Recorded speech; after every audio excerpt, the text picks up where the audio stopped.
Russia Ukraine যুদ্ধ বন্ধে ২৮ দফা শান্তি পরিকল্পনা দিয়েছেন মার্কিন প্রেসিডেন্ট ডোনাল্ড ট্রাম্প।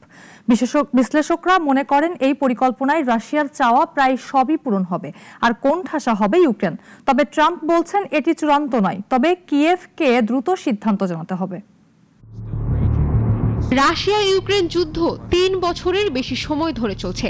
এবার সেই যুদ্ধ থামাতে মার্কিন প্রেসিডেন্ট ডোনাল্ড ট্রাম্প ২৮ দফা শান্তি পরিকল্পনা ফেলেছেন, কিন্তু পরিকল্পনাটি নিয়ে তৈরি হয়েছে বড় বিতর্ক, কারণ এতে রাশিয়ার চাওয়া প্রায় সবই মেনে নেওয়া হয়েছে।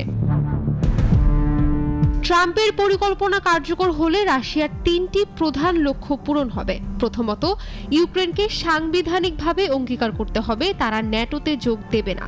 দ্বিতীয়ত, রাশিয়ার দখল করা ২ প্রদেশ ত্যাগ করতে হবে এবং সেনাবাহিনীর আকার কমানো, নিরপেক্ষ থাকার নিশ্চয়তা দিতে হবে। ইউক্রেনের দৃষ্টিতে এগুলো আত্মসমর্পণেরই শামিল। ট্রাম্পের প্রস্তাবে আরও আছে, জব্দ রুশ তহবিল থেকে $১০,০০০ কোটি ইউক্রেনের পুনর্গঠনে ব্যবহার করা হবে, কিন্তু ব্যবহারের শর্ত ঠিক করবে মস্কো। সেই সঙ্গে রাশিয়ার ওপর আন্তর্জাতিক নিষেধাজ্ঞা পুরোপুরি তুলে নেওয়ার প্রস্তাবও এসেছে।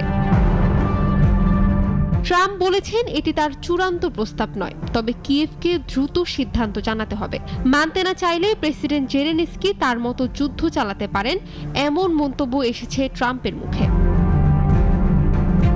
অন্যদিকে ইউরোপ, কানাডা ও জাপান বলছে পরিকল্পনায় কিছু গুরুত্বপূর্ণ বিষয় থাকলেও এতে সীমানা পরিবর্তন, সেনা সংখ্যা কমানো সহ একাধিক উদ্বেগজনক পয়েন্ট আছে। এ কারণে প্রস্তাব নিয়ে আরও কাজ করতে হবে। ইউক্রেনের প্রেসিডেন্ট জেলেনস্কি বলছেন এটাই ইউক্রেনের জন্য সবচেয়ে কঠিন মুহূর্ত, কারণ যুক্তরাষ্ট্রের চাপ বাড়ছে আর পরিকল্পনাটি রাশিয়ার পক্ষেই যাচ্ছে।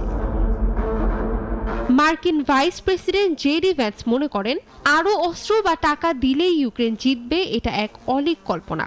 অন্যদিকে রুশ প্রেসিডেন্ট ভ্লাদিমির পুতিন বলছেন ট্রাম্পের পরিকল্পনা যুদ্ধের চূড়ান্ত সমাধানের ভিত্তি হতে পারে, যদিও কিয়েভ তা মানতে রাজি নয়। ইশরাত জাহান, নাগরিক।